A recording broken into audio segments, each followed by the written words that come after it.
Hi, this is Gabriel from RevelationRevealedToday.com, and I want to talk about passing out literature. You know, passing out literature is really important.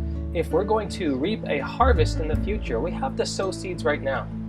And I know many people who are Christians today because they found literature somewhere or received it from someone. So recently, I distributed literature at a very pagan festival called the Wanderlust Festival. And I'm not saying pagan because I'm trying to put these people down. I'm saying that because, well, number one, it's true. This festival was all about Eastern religions, Hinduism, Buddhism, New Age, yoga, mystical experiences with spirits. I mean, you name it. It was a pagan festival.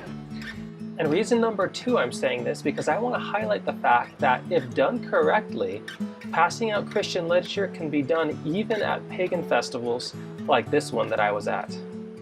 So I'm hoping as a result of this video, it'll encourage you to pass out literature on your own.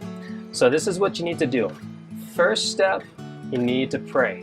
So pray that God will prepare you, pray that God will prepare the people that you're going to be passing out literature to, since He knows who those people are going to be.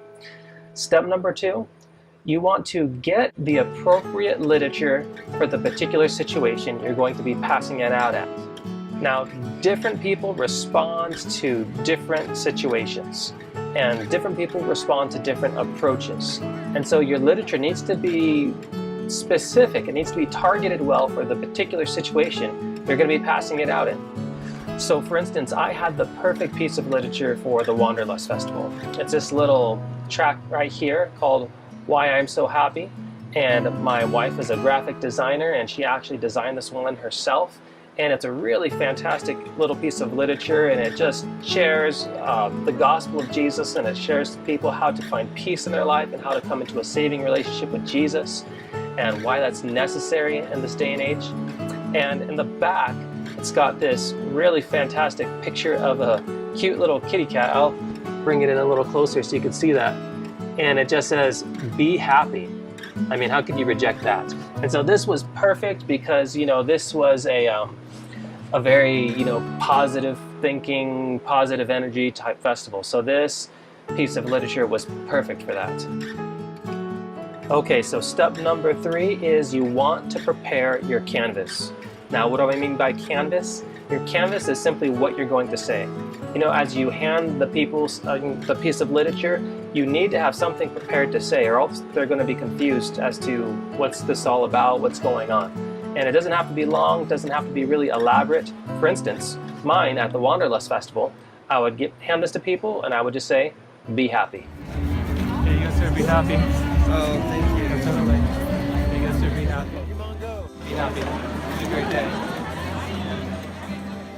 And it was great. It was exactly what it says right here on this little piece of literature. It was disarming. It was letting people know that, hey, I care about you. I want to provide some value or benefit to your life.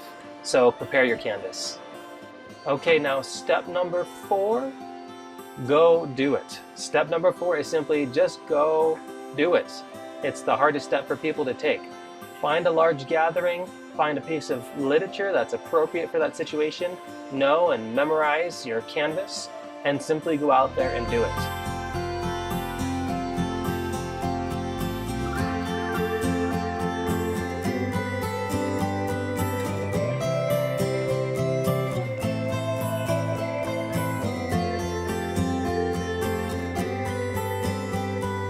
Now you're thinking, well, where do I get literature? I don't know where to find literature appropriate for certain situations. If you don't have a source for that, I highly recommend a website called glowcentral.com. You can get a lot of fantastic literature there on just a variety of topics. glowcentral.com. So what response can you expect? You know, you're going to have people that are going to reject it. You're going to have people who are going to accept it and be very grateful. But the most important thing is just go for it. You know, people think that, you know, I don't know enough, or I'm not confident enough, or I'm not perfect enough, or I'm just not bold enough. And, you know, there's all kinds of excuses keeping us away from doing these things. But, you know, God would rather have you in there doing His work, making mistakes, than not doing anything at all. And if we're going to wait till we're perfect to do stuff like this, or wait till we're confident enough, or till we think we know enough, we're going to be waiting a really long time. The most important thing is just go for it, just do it. You'll learn along the way, and the most important thing is you are spreading God's beautiful truth. You are spreading the gospel of Jesus. You're spreading Bible truth. And that's what God wants us to be doing here on earth. So my advice is just go for it. In upcoming videos, I'm going to be showing you how to pass out literature on a one-on-one basis with vendors, store clerks, just different people in the community. Hey, just 1 second. You did something for me, I want to do something for you. There's a little blessing. I'm also going to be showing you how to witness to complete strangers. So go ahead and subscribe because you want to be kept in the loop with those things. God bless you, and if you've been blessed, don't forget to share what you've learned.